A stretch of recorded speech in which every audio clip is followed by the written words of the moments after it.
মাশাআল্লাহ, আলহামদুলিল্লাহ। বাজারগুলোকে সুন্দর করে গুছিয়ে নিলাম।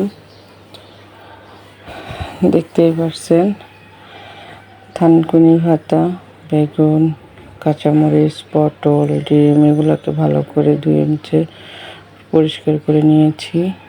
ফ্রিজে রাখবো, যেহেতু সমস্ত কাজ নিজেকে করতে হয়।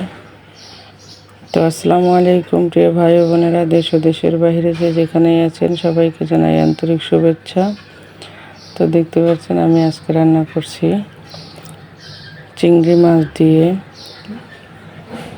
মিষ্টি কুমড়া রান্না করব। আর আমার সমস্ত কাজগুলো গুছিয়ে নিয়ে এখন রান্না তো করতেই হবে, ঝটপট করে একটা তরকারি রান্না করে ফেলবো। সেটা হচ্ছে চিংড়ি মাছ দিয়ে মিষ্টি কুমড়া। প্রথমত আমি সবগুলোকে ভেজে নিচ্ছি। রান্নার প্রসেসিংটা একটু দেখে বুঝে নেবেন। আজকে প্রচুর শরীরটা অসুস্থ লাগছে, ভয়েসটা দিতে ইচ্ছে করছে না, তারপরও দিলাম। আমার প্রিয় ভাই বোনেরা, আমার ভিডিওর কোনো একটু অংশ যদি ভালো লেগে থাকে অবশ্যই আমার চ্যানেলটিকে সাবস্ক্রাইব করবেন, লাইক কমেন্ট শেয়ার করবেন, পাশে থাকা বেল আইকনটি বাজিয়ে দিবেন। আপনাদের কাছে অনুরোধ থাকলে আমার ভিডিওটি একটি লাইক দিয়ে দেখবেন। আপনাদের একটি লাইক আমার কাছে অনেক অনেক বেশি একটি মূল্যবান জিনিস আমি মনে করি। তো আমি এখন মিষ্টি কুমড়াটি দিয়ে দিলাম। রান্না তো করতেই হয়, রান্না না করে তো আর খাওয়া যায় না। এই জন্য অনেক কষ্ট হলেও অসুস্থতার মাঝেও রান্না করতে হয়।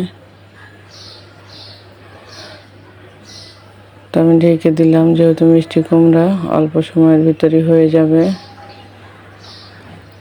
ভালো করে এটাকে কষিয়ে নিচ্ছি।